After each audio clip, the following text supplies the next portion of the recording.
1 October सावन public आणि street लायटीची बिलां आता सामान्य गिरायकाच्या बोल्सांतल्यान. वीज खात्याच्या नोटिफिकेशना प्रमाण डॉमेस्टीक गिरायकांक युनिटा फाटल्यान 0.5 पयशे जाल्यार नॉन डॉमेस्टीक इंडस्ट्रियल गिरायकांक युनिटा फाटल्यान 8 पयशे फारीक करचे पडटले. ना सी स्ट्रीट लायट ती ड्युटी आसा पळय हं. ती आमी लास्ट 3.5 year कंज्युमरांक चार्ज करता. हं. So that rate which is 5 पैसे फॉर हं. डॉमेस्टीक हं. आणि 8 पैसे फॉर कमर्शियल अँड इंडस्ट्रीज. हां. That is in existence for last 3.5 years. हं. Now what has happened, JRC, हं. Honorable Commission, has reclassified certain categories. हं. Like for example, what domestic consumer wish to say, they call it now DS1, हं.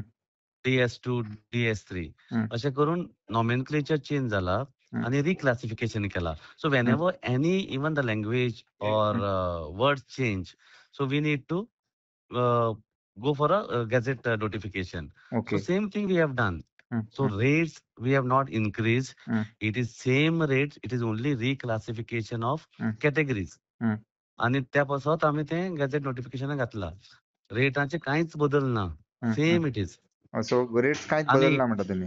कांयच ना. हं. Yesterday actually लौकिक बाबाकूच सांगलें हं. हांवें प्रुडंटाचे की त्याने हं. म्हाका विचारलें हं. की रेट कांय ना हं. पूण रिक्लासिफायड जाला म्हणून हं. नॉमेनक्लेचर चेंज जाला म्हणून ते आमी गॅझेट नोटिफिकेशन घातला.